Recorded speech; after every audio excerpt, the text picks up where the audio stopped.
Well, good morning. Welcome. Thanks for joining me again today. This is the second time I've done my live stream on YouTube Live.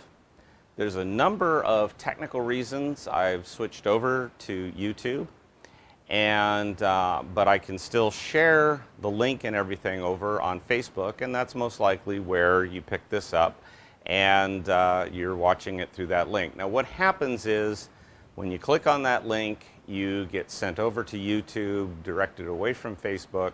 So the comments, there's a comment section on YouTube just like there would be on the Facebook Live. And in order for me to ultimately see the comments, I'll have to leave them over on YouTube. I don't know exactly how they work. What I see over here on my monitor and what you are seeing when you're watching the show are slightly different. So if you figure out the comments, leave me a comment letting me know how the comments work. So we'll take care of that. Any rate, while we're at it, please be sure to subscribe to my YouTube channel if you haven't already. Like my Facebook page, my Facebook artist page, where you can get all the updates on what I'm doing. And pay a visit over to Patreon, where you can get exclusive content for as little as $2 a month. Also, if you would like to leave me a tip, and please do, you can do that on Venmo and or PayPal. All of those links are in the show description. Please take advantage of those. So let's start with some music. I have carefully verified that this music is in the public domain. I'm going to be playing two pieces by Johann Sebastian Bach and one by George Frederick Handel, both of which are well before 1921, which is the current cutoff date for public domain stuff that is public domain for sure. So if you're listening, copyright bots, this is public domain music. So anyway, we're going to start with a little prelude and fugue, a short prelude and fugue by Bach. This is from the collection known as 8 Little Preludes and Fugues. These are normally thought of as student pieces. And indeed, most of my students have played several of these. And this was one of those weird things that I kind of skipped over as I was training as an organist. And so I've decided to kind of go through all of these and learn them all. They're all really very nice pieces, and it's amazing what old Johann could do with just a few notes.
So the next piece by Bach I'd like to do is just a lovely, lovely melody, and it's called a Bist. My German's not great. Bist Du Bei Mir, and it's just a beautiful, beautiful tune.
So this next thing is just the air from Handel's Water Music.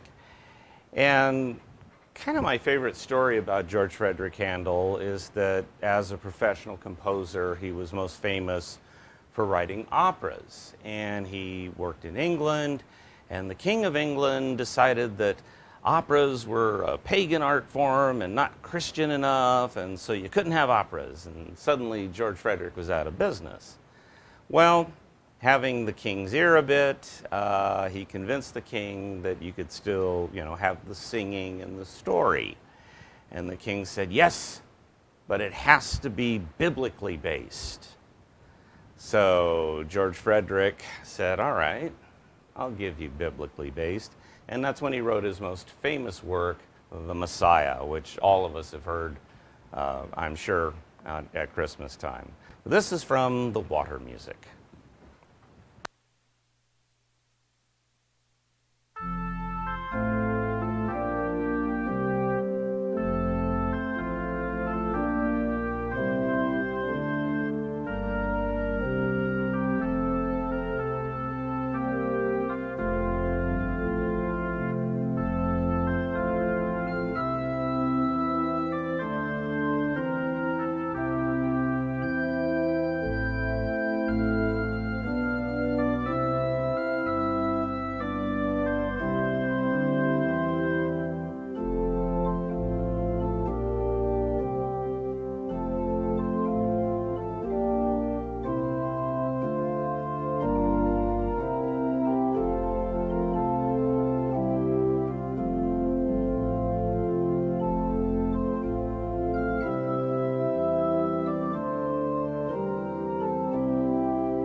Okay, so this past Thursday was my birthday. I turned 57 years old.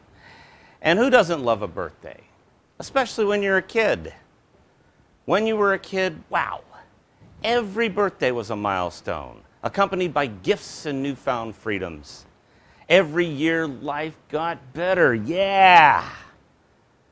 But now that I'm a man of a certain age, birthdays are a bit of a mixed bag. A potpourri of new challenges and an ever longer list of new restrictions.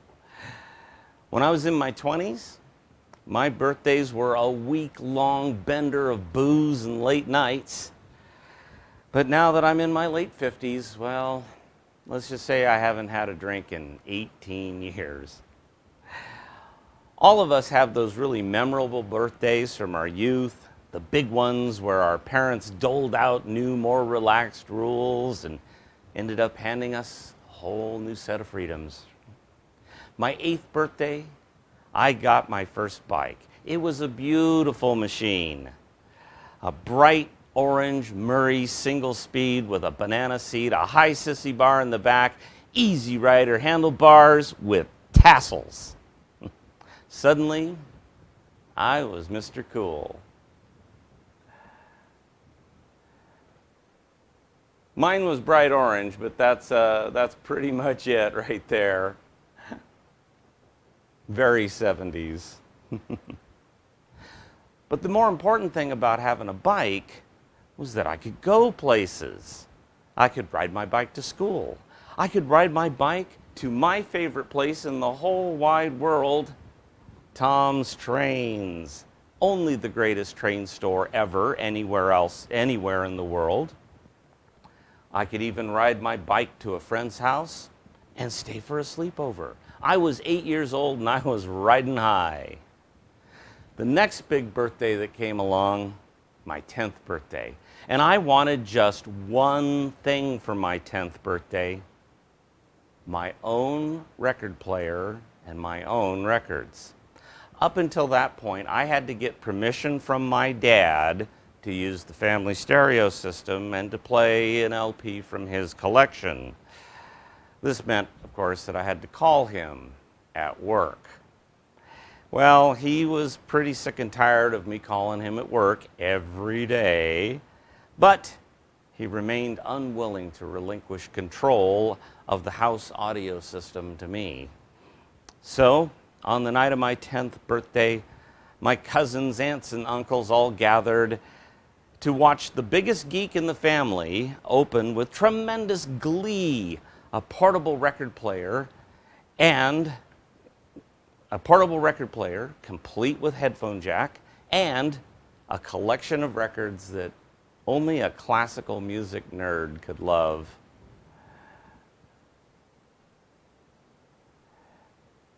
I had a record player similar to this. The headphone jack was stereo, but the little built-in speaker was not. But, you know, gave me the freedom to play my own records on my own machine in my own room. And I still have the very first records I ever got. I was probably the only 10-year-old anywhere in the world who really, really wanted Beethoven's greatest hits. And of course, this was a great record. This is Arturo Toscanini and the NBC Symphony Orchestra playing overtures from Rossini's operas. I remember when I was 5 years old, I had season tickets to the symphony and the opera, so this was a real treasure.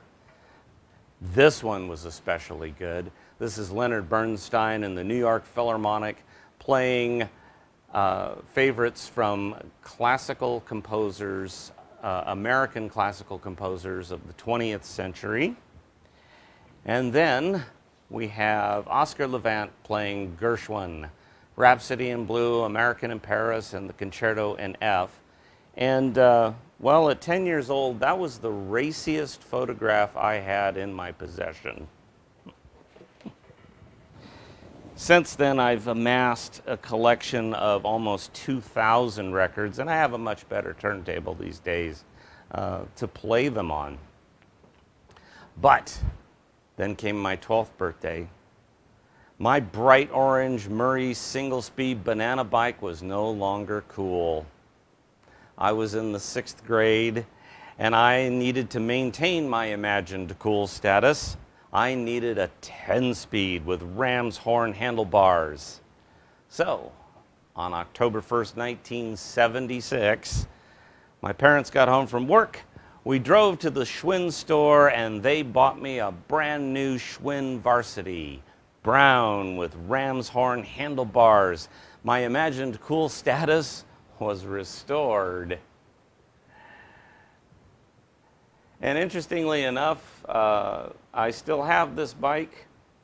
I have since replaced the racing seat with a nice cushy old man seat, and the ram's horn handlebars are gone and have been replaced with cruiser bike handlebars so that an old guy like me can actually ride the thing without hurting his back.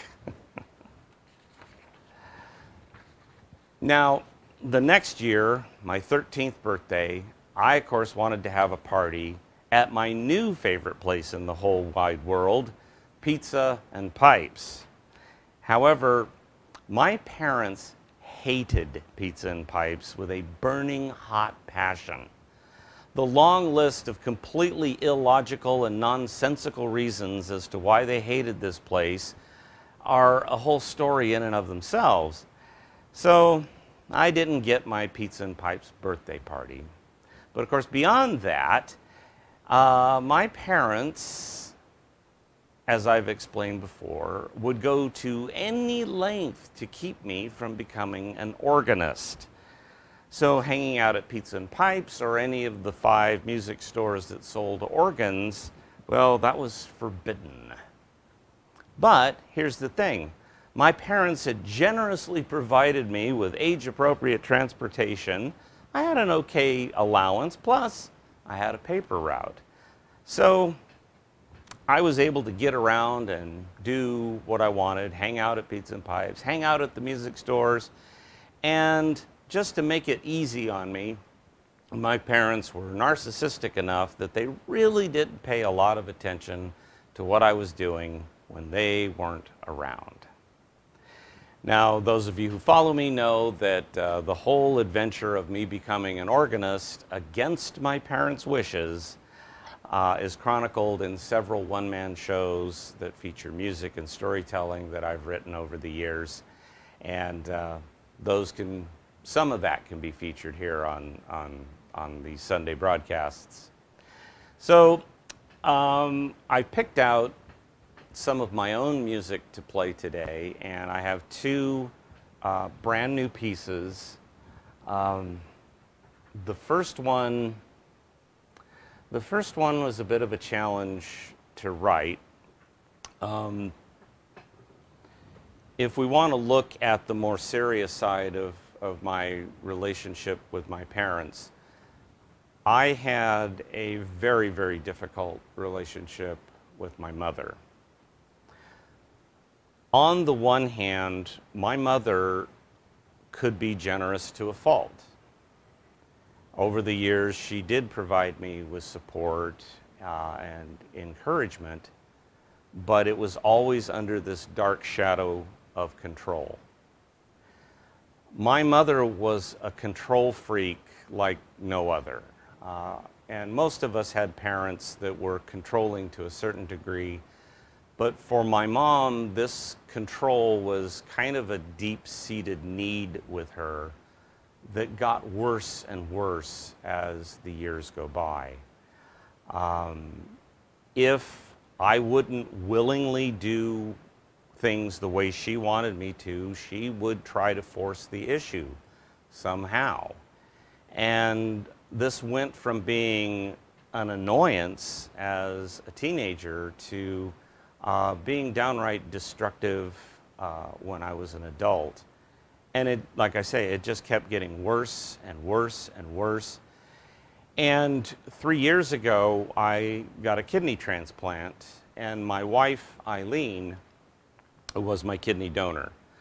Now, a kidney transplant is much, much more than just being a really serious surgery.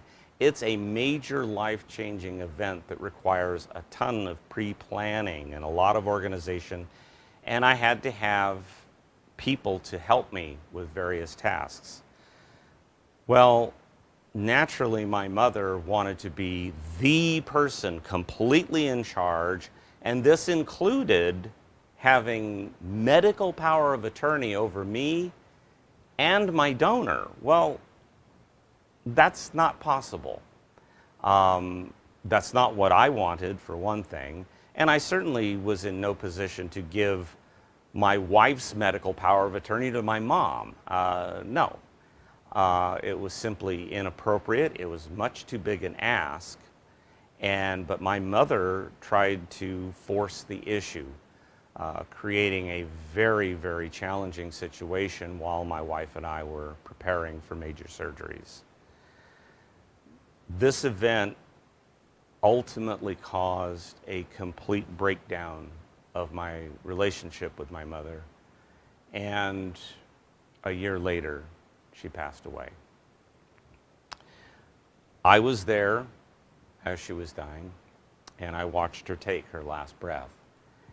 And I very much felt the need to write some music about that experience. Now, what I have created here is much more in the contemporary classical idiom than it is in the ambient idiom. I do use the looper, but I do not use any echo and reverb effects. I have just the standard reverb on. And so this piece is simply called Last Breath. The day I watched my mother pass, because of all of the troubles that we had had in our relationship and because of the complete falling out we had had, it was a very intense, mixed bag of very deep, dark emotions for me. So here is my musical reflection on that event called Last Breath.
So one of my long-standing fascinations in life is time travel, and really just the whole concept of time.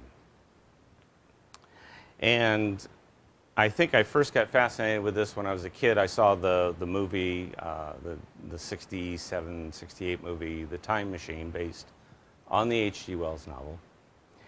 And from that point on, I was kind of hooked on the idea of time travel. And among my favorite time travel stories are the Time Machine by H.G. Wells. The movie's okay, but you know, as we always say, the novel is better. I've read it several times, loved it every time. The other time travel stories that I really love are Somewhere in Time, and of course, Slaughterhouse-Five by Kurt Vonnegut. And in Slaughterhouse-Five, it's kind of an interesting take on the whole idea of time travel, in that our main character does not ever like travel to another time. He becomes unhinged from the linear movement of time in his life. And so he keeps bouncing around within his own life. And nothing ever changes. It's always the same. And what he comes to learn is that while the content of the experience never changes, his interpretation and what he takes from the experience, that evolves over time.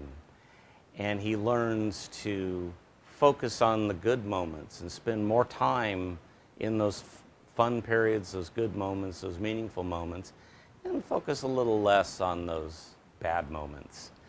And so thinking about the whole idea of being unhinged, unloosed from time, I came up with this, and it ends up being kind of an interesting mathematical experiment. I wanted the music to not have a tonal center. And what that means is, if we take something, if I start out on a key, on a C chord,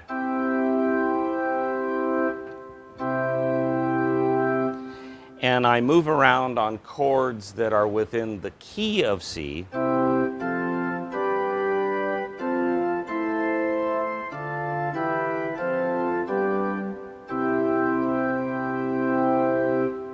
that establishes that key of C is our tonal center. And I didn't want this music to have a tonal center, and so I've structured my chord changes in such a way that we're never in a singular key.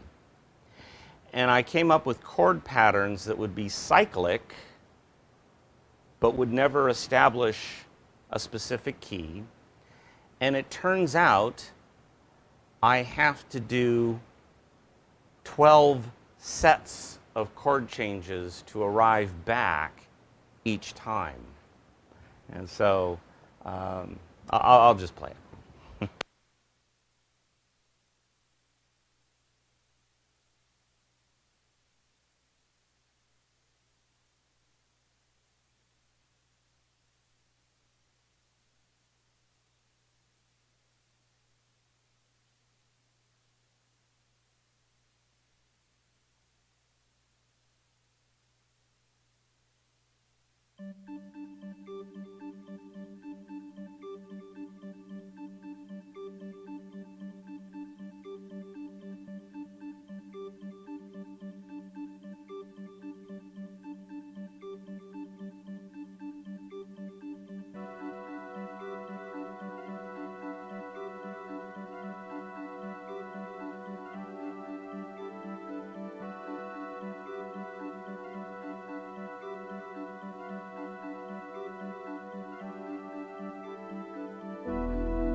And by the way, I titled that Breaking the Bondage of Time.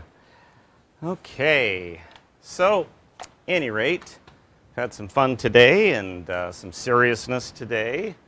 And I'm going to play one more of my, my own works. This is one that most of you have heard before. It's called Regrets. And any rate, I want to thank you for joining me today. Once again, please subscribe to my YouTube channel and like my Facebook artist page, visit my Patreon page, and consider signing up there. And please leave me a tip of some kind over on either Venmo or PayPal. The next 2 weeks, I'm going to do a two-part thing, and we're going to talk about what is an organ? What is it that makes an organ? Because if you ask any 12 people, what is an organ? You'll get 12 different answers. If you ask 12 organists what an organ is, you'll get 12 different answers. And if you ask 12 organ builders what an organ is, you're going to get 12 different answers.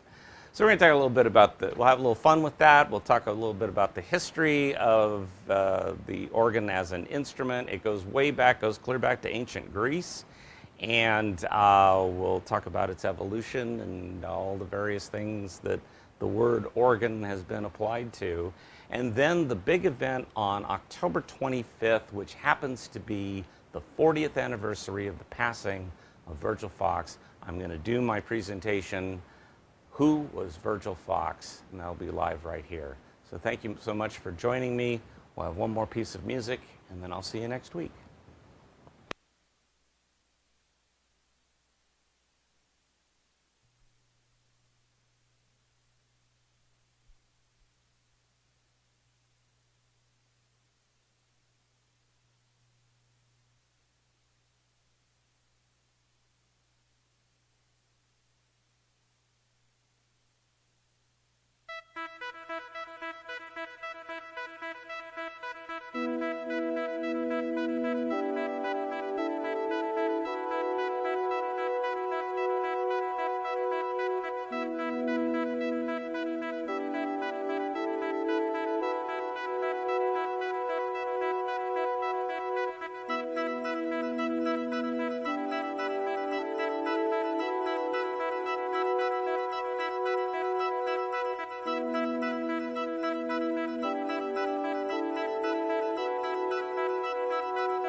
Thank you all again, and we'll see you next week.